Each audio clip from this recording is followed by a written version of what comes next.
Hi everybody, Dana Sparks, broker of Maximum One Greater Atlanta Realtors, and today's contract tip is a continuation of the changes that the Georgia Association of Realtors, GAR, is making for the year 2020. Please check out the other videos I have done on the changes to the GAR contract forms for 2020. You can check out the playlist 2020 GAR contract. So today's contract tip is going to be short and sweet. It has to do with the new forms coming out and the new special stipulations. The reason I say short and sweet is there are only 4 new forms and only 2 new special stipulations. So let's get started. The first new form has to do with new construction. So it is an addition to the new construction GAR contract forms, and it is form F731 called New Construction Change Orders.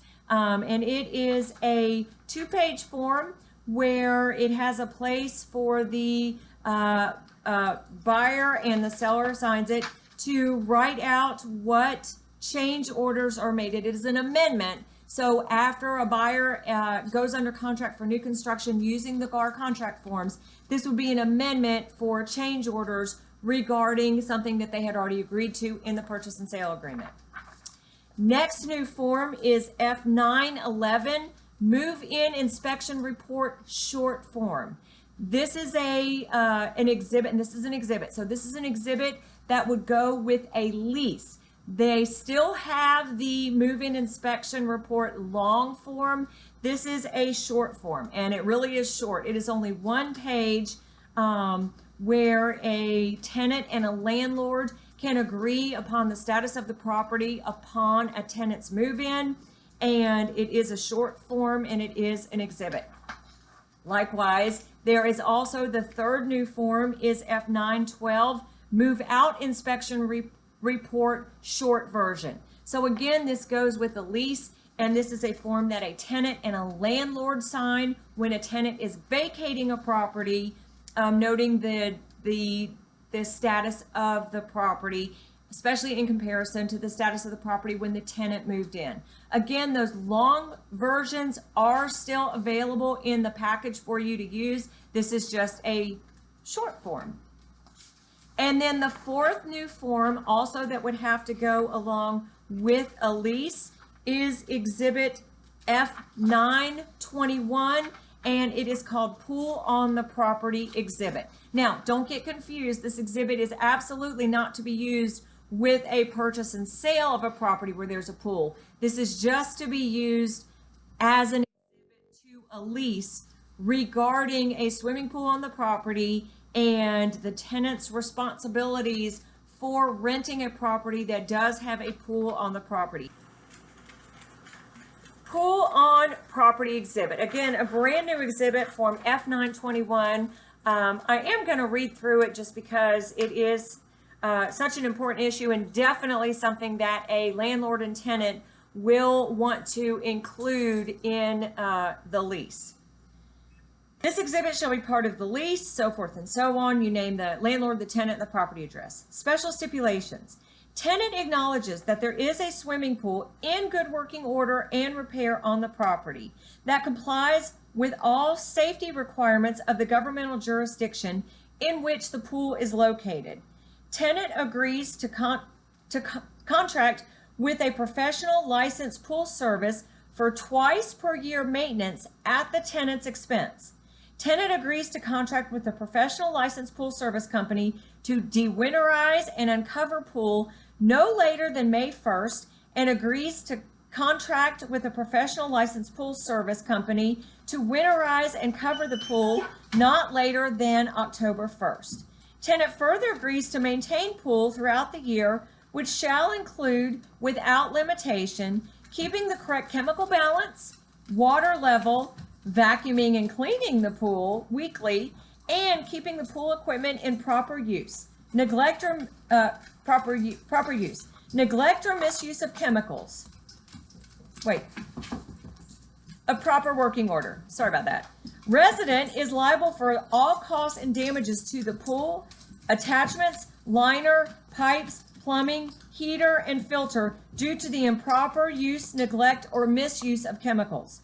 The pool is for the convenience and optional use of the resident, and resident agrees to pay for all minor repairs to keep it operational. Manager has the right to hire a monthly pool service at the resident's expense. If the pool is not maintained to the standard and satisfaction of management, with a 10-day notice given to the tenant. Tenant acknowledges that pools can be dangerous and that accidents regularly occur where children and persons who do not know how to swim have died or have become severely injured.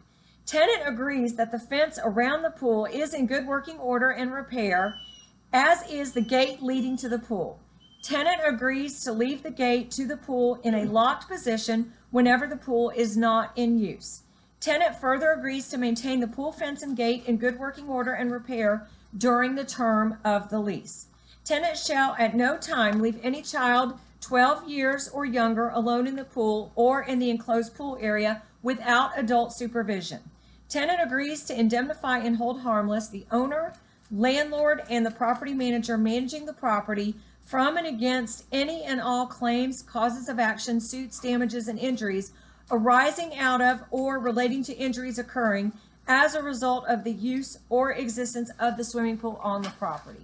So again, this is a definitely a document that both landlord and tenant, especially landlord, will want to make sure that it is included in a lease if a tenant is leasing a property with a pool, swimming pool on the property. So that is a new exhibit. Take a look at that. And that's it for the new forms. Now for the special stipulations. There are only 2 new special stipulations, and I did address these when going over the 2020 changes to the financing contingency exhibits because they have to do with financing. So the first one is special stipulation 524, lender required repairs. And if you remember, this is a special stipulation that in 2019, GAR had included in the conventional loan contingency exhibit. They took it out of the conventional loan contingency exhibit and just made it verbatim a special stipulation. This same verbiage will sound familiar to you if you are using an FHA loan contingency exhibit or a VA loan contingency exhibit, because this verbiage has been added to those exhibits. Let me read it to you.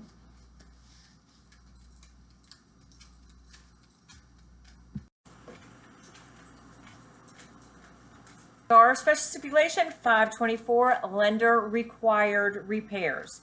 Any repairs required by lender are to be completed and paid for by blank, and you negotiate buyer or seller, prior to the closing, provided such repairs do not exceed X amount of dollars in cost, and you fill in the blank for that.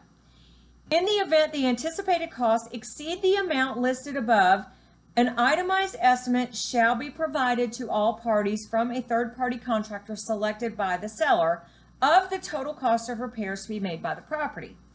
Seller or buyer shall have the option to pay the excess amount.